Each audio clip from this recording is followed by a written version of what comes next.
There are 4 different ages of development in the Bible, 4 different ages. I'll show them all to you.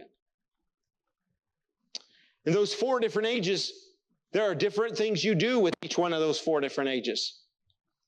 Certain ways you teach them responsibility. Look, when Jesus called the little child, think about it, my friends, think about it. Here's a little toddler, like Riley, for example, my granddaughter. And Jesus called this child to him in a big crowd. I've seen children be told to do something in front of their parents or in front of a big crowd, and the kids melt and fall back into the wall, and the parents say, they're just tired.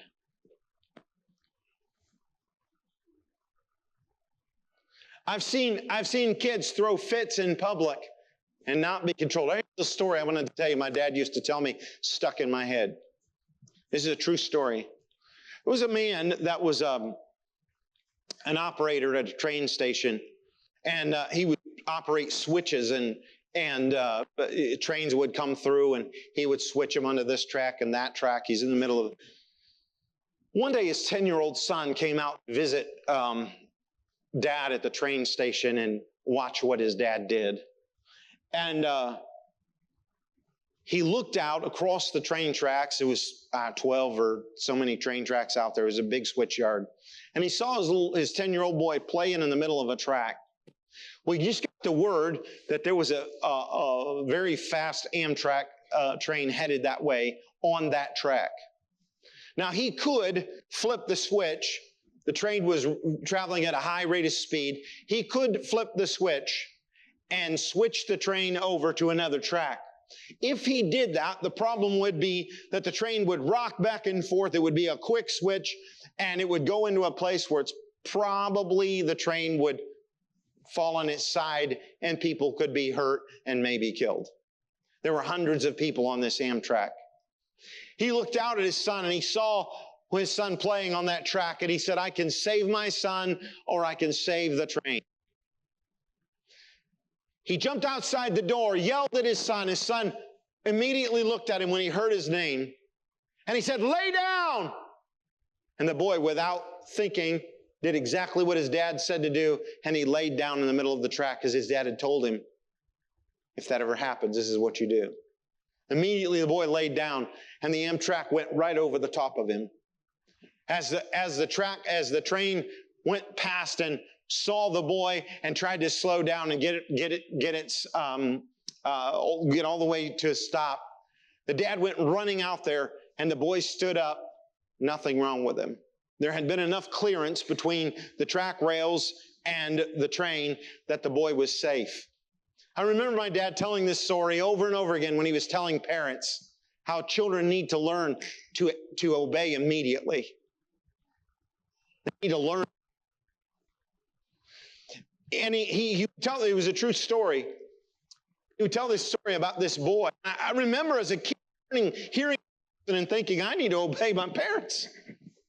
Because it's a life or death thing sometimes. But then I look at people who make all kinds of excuses for their children to not obey. Socially, they need to learn this.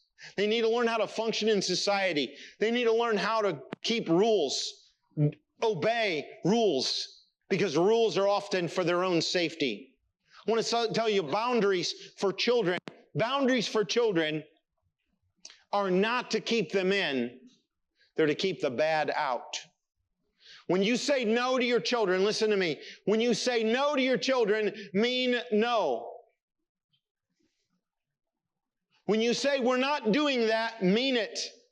If you don't mean no, don't say no. If you don't mean we can't do that, then don't say we can't do that. You don't have to have an explanation for every one of your decisions, but you need to be consistent with your decisions. Your children will learn how to function socially if you are consistent. I'm going to tell you this. I haven't given you all the scripture verses because of time.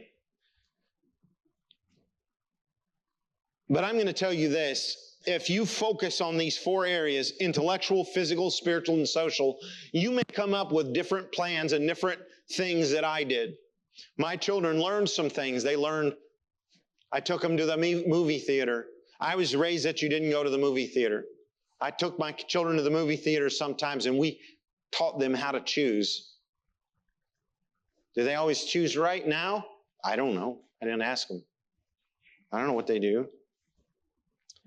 But I know one thing, we set them on a path, a direction.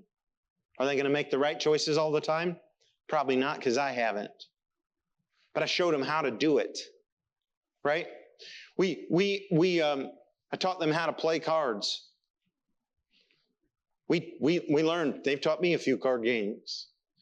When they're socially in a social gathering, I taught them how to function socially. Taught them how to play ball. Some of them like ball, some of them don't like ball, right? But they know how. They can function. All of the things that we do in life, I taught them how to use a checkbook, how to use a debit card, how to work a job, how to say no to your boss when your boss is telling you, you got to work during church. You have to teach them how to do that. You have to teach the priorities. Yeah, sometimes an ox falls in the ditch on Sunday. Listen to me. But not every Sunday. If it does, sell the ox. He's giving you that much trouble. Get rid of him. Right? Teach them how. Don't be reactionary. Listen to me. Don't be reactionary. Be actionary. Is that even a word? Take positive action. Sit down and take these 4 areas. Luke 2:52. Look over them. Look over them. Think about them. How am I going to, on purpose, teach my kids to do these things? How am I going to teach them socially? Teach them spiritually? How am I going to teach them physically? How am I going to teach them intellectually? Look at your children and think about what they consume. Do you honestly think it's healthy for teenagers? Do you think it's healthy for them to be jacked up on Red Bull and Monster drinks?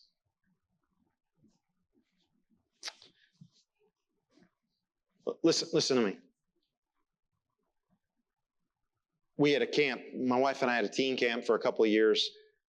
And I was young and thought a lot of things didn't matter. I was willing to give the kids Mountain Dews, as many as they wanted, and Monster drinks and whatever they wanted, because I didn't really know what was going on.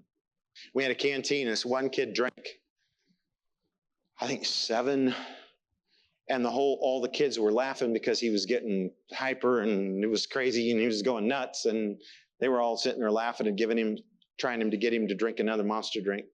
He's out playing around on the skateboard and stuff. We started looking at his skin, started turning gray.